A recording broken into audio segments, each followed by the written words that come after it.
We'll continue our availability here with Martin Truex Jr., driver of the Napa Auto Parts Toyota. Looking forward to the Sprint Showdown tomorrow night. In 2010, you won the Showdown, and to get into the race and finish second to get into the Sprint All-Star race. So just talk a little bit about being in Charlotte this weekend for such an exciting event as the All-Star.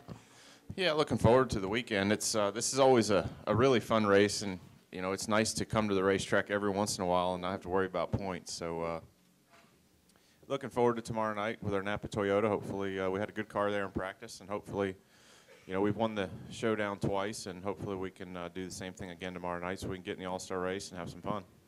Okay, we'll open it up for questions for Martin. Please raise your hand. We'll start over here with Reed, then come up to Tom. Reed Spencer with NASCAR Wire Service. Martin, can you tell a difference in the aero package and how the car is performing in practice? No, I mean, I didn't. To be honest with you, I didn't really feel a big difference from what we've been racing. You know, obviously we haven't been here since last year, so I felt like the track was a little bit different than it was here last year. It's getting a little bit rougher, and I think it's lost a little bit of grip too. So, you know, with those little differences out there, it's hard to compare. You know, and our cars are so much different than they were here a year ago. You know, as far as our stuff at MWR, so it's really hard to compare apples to apples. But you know, to be honest, I didn't really feel a big difference from what we've been doing the rest of the season. Okay, we'll take our next question over here from Tom. Hi, Martin. Tom Jensen, Speed.com. You've been fast all year on the mile-and-a-halfs. The team's been really strong. How do you like your chances tomorrow night to transfer over, and if you get there, to win it all?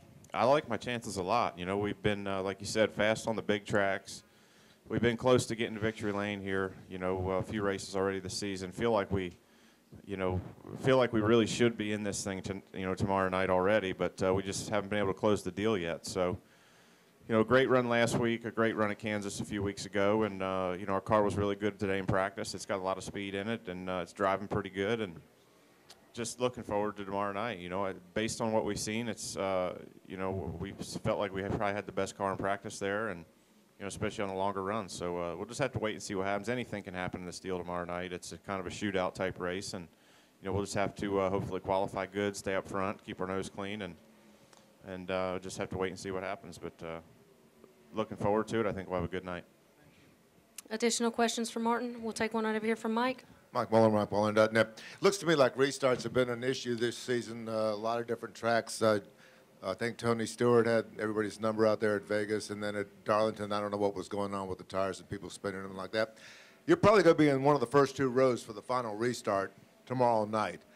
What are you looking for on a restart? How are these tires going to work, and what do you want for lines going into one and all that? What are you going to do on a restart? Well, you hope to be on the front row and be in control of it. That's your best opportunity to make it happen, to get a good jump on the guys. But, you know, Charlotte typically is a place where it's not a place where you have a lot of trouble spinning your tires. Darlington is, you know, Dover's a place where you have trouble. Places like Atlanta that are old and wore out, especially if you stay out on tires at some point, are very, very difficult to get up to speed. Charlotte doesn't seem to be that difficult, but the good thing about this place is you can run 2 and 3 wide through turn 1, and if you can get a little bit of a hole after the start-finish line, then you know you can make some passes. So it'll definitely be exciting. The restarts here are always really good, and expect it to be no different tomorrow night. Okay, we'll take our next question to the right from Chuck. Martin, Chuck Howard, NASCAR Media Group. When it comes to the Coca-Cola 600, a lot is made of the extra 100 miles. Is it more media made up, or is there really, can your body and your mind really tell, man, I got another 100 miles to go, or does it depend if you've got a good race car, it doesn't bother you? No, you can definitely tell. And you know, I can remember nights where my car was off in the 600, and they'd say, all right, you're coming to halfway or 10 laps to halfway or something, and you're sitting there thinking, there's no way this race is only half over. I mean, it feels like we've been out here forever. So it definitely feels like a longer race.